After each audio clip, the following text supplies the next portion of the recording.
Lawang Sewu sering disebut sebagai salah satu tempat paling angker di Indonesia. Bangunan ini sangat sering dijadikan lokasi uji nyali, di mana banyak orang yang mencoba mengeksplor bangunan ini sendirian untuk membuktikan cerita-cerita yang sudah lama beredar. Dari semua sudut bangunan ini, ada satu area yang paling sering disebut sebagai titik paling menyeramkan, yaitu ruang bawah tanahnya. Tempat di mana pengunjung mengaku mendengar suara aneh, merasakan hawa yang tiba-tiba berubah, dan mengalami kejadian yang sulit dijelaskan. Dalam video kali ini, kita akan mengungkap apa yang sebenarnya terjadi di dalam Lawang Sewu. Kita akan menelusuri sejarahnya secara runtut, membahas cerita-cerita yang berkembang di masyarakat, dan melihat lebih dekat bagian ruang bawah tanah yang sering disebut sebagai titik paling mencekam. Apakah benar ada peristiwa masa lalu yang membuat tempat ini terasa berbeda? Mengapa ruang bawah tanahnya selalu menjadi pusat cerita? Dan apakah semua kisah yang beredar memiliki dasar yang jelas atau hanya cerita khayalan masyarakat? Tonton sampai akhir, karena semakin dalam kita menelusurinya, semakin jelas ada kisah tersembunyi dari Lawang Sewu yang belum benar-benar terungkap.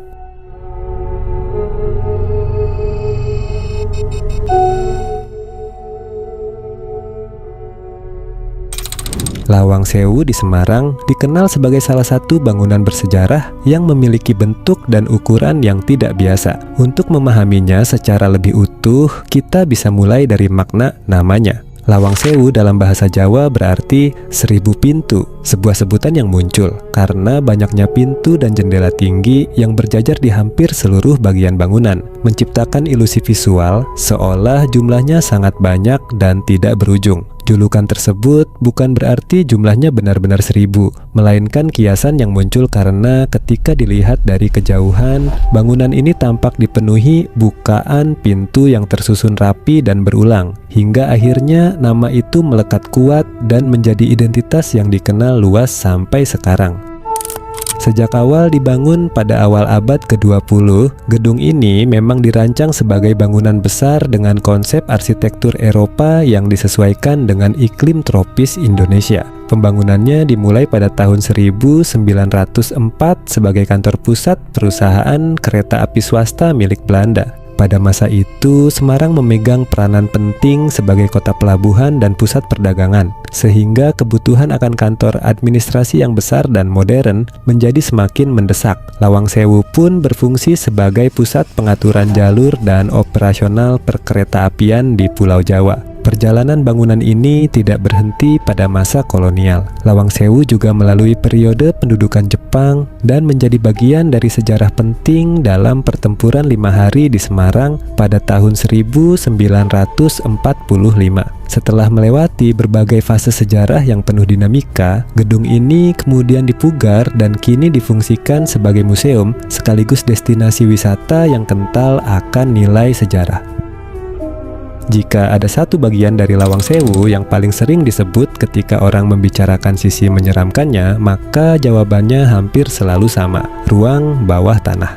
Area ini berada di bagian belakang kompleks gedung dan tidak langsung terlihat dari luar. Untuk mencapainya, pengunjung harus menuruni tangga sempit yang membawa mereka ke lorong-lorong dengan pencahayaan minim dan udara yang terasa lebih berat dibandingkan bagian atas bangunan. Secara fisik, ruang bawah tanah ini terdiri dari beberapa ruangan kecil dan lorong panjang dengan dinding tebal. Ventilasinya terbatas, sebagian hanya berupa lubang kecil di bagian atas tembok. Kondisi tersebut membuat udara di dalamnya terasa lembab dan pengap.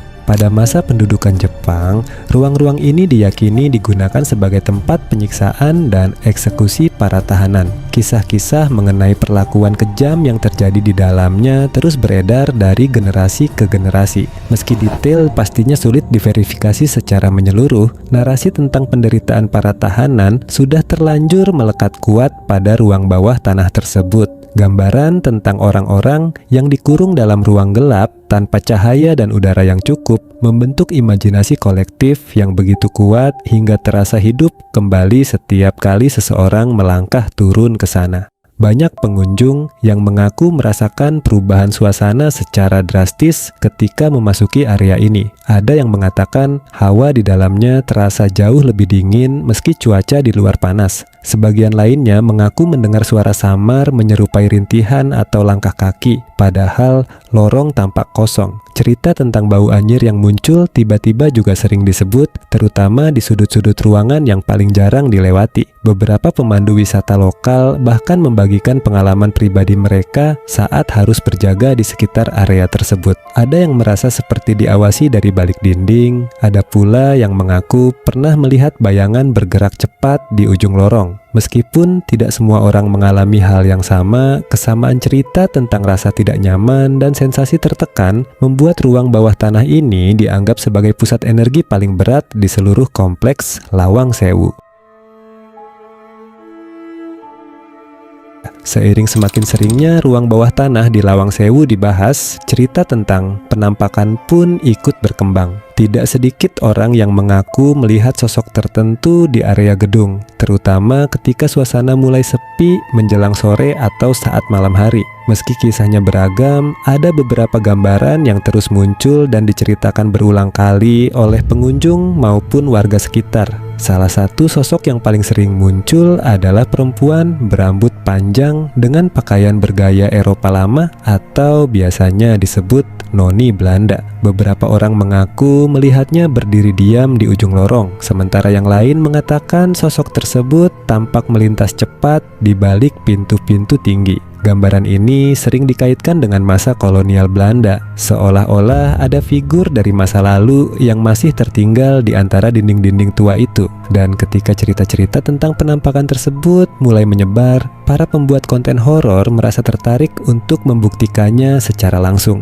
Seiring berkembangnya YouTube dan platform video lainnya, bangunan ini semakin sering dijadikan lokasi uji nyali, eksplorasi malam, hingga live streaming yang disaksikan ribuan penonton secara langsung. Sebagian kreator memilih datang pada malam hari ketika suasana lebih sepi dan cahaya minim. Dalam beberapa rekaman, terlihat bagaimana lorong panjang yang pada siang hari tampak biasa saja berubah terasa jauh lebih sunyi dan menekan. Suara langkah kaki yang menggema, pintu kayu yang berderit pelan, hingga hembusan angin yang masuk melalui jendela besar seringkali tertangkap mikrofon dan memicu berbagai spekulasi dari penonton. Tidak jarang, kolom komentar langsung dipenuhi dugaan tentang sosok atau energi yang mungkin tertangkap kamera. Beberapa kreator mengaku merasakan perubahan suhu yang drastis saat menuruni tangga. Ada yang mendadak terdiam karena merasa seperti diawasi dari sudut ruangan yang gelap. Dan ada juga yang merasa bodoh amat setiap kali ada hal janggal yang terlihat. Dalam beberapa video yang beredar, sering sekali terdengar suara lirih yang tidak jelas sumbernya. Meski tentu saja perdebatan selalu muncul antara yang meyakini itu suara lain dan yang menganggapnya sekadar gangguan audio. Menariknya, reaksi para kreator seringkali menjadi sorotan tersendiri. Ada yang berusaha tetap tenang dan rasional, mencoba menjelaskan setiap kejadian dengan logika. Namun, ada pula yang terlihat panik ketika mendengar suara keras atau sekelebatan bayangan hitam. Momen-momen spontan inilah yang membuat konten mereka terasa nyata dan memancing rasa penasaran penonton untuk terus mengikuti hingga akhir video. Beberapa tim bahkan melakukan sesi komunikasi menggunakan metode tertentu, seperti memanggil nama atau menanyakan keberadaan sosok yang dipercaya menghuni tempat itu. Walau belum pernah ada bukti yang benar-benar bisa memastikan keberadaan makhluk tak kasat mata, video-video rekaman tersebut tetap menjadi bahan diskusi panjang di media sosial. Fenomena uji nyali ini pada akhirnya semakin memperkuat citra Lawang Sewu sebagai lokasi horor yang hidup dalam ingatan kolektif masyarakat. Setiap ada video baru yang diunggah seolah menambah lapisan cerita, memperluas imajinasi publik tentang apa yang mungkin tersembunyi di balik dinding tua dan lorong panjangnya. Kisah tentang Lawang Sewu memang tidak pernah benar-benar habis untuk dibahas. Dari sejarah panjangnya di masa kolonial, cerita kelam di ruang bawah tanah saat pendudukan Jepang, hingga berbagai kesaksian pengunjung yang merasakan suasana ganjil, semuanya membentuk satu gambaran bahwa bangunan ini bukan sekadar destinasi wisata biasa. Setiap sudutnya seakan menyimpan jejak masa lalu yang masih terasa, membuat siapapun yang datang tidak hanya melihat bangunan tua, tetapi juga merasakan atmosfer yang berbeda. Apakah semua cerita itu murni karena sejarahnya yang tragis, atau ada hal lain yang belum sepenuhnya terungkap? Pertanyaan-pertanyaan seperti inilah yang membuat Lawang Sewu terus menjadi perbincangan dan tak pernah kehilangan daya tariknya. Jika kamu tertarik untuk menjelajahi lebih banyak kisah horor, mengungkap sejarah tersembunyi, dan menelusuri tempat-tempat angker lainnya di Indonesia, jangan lupa like dan subscribe. Kita akan bertemu lagi di perjalanan berikutnya, membongkar tempat-tempat angker yang tersebar di seluruh Indonesia.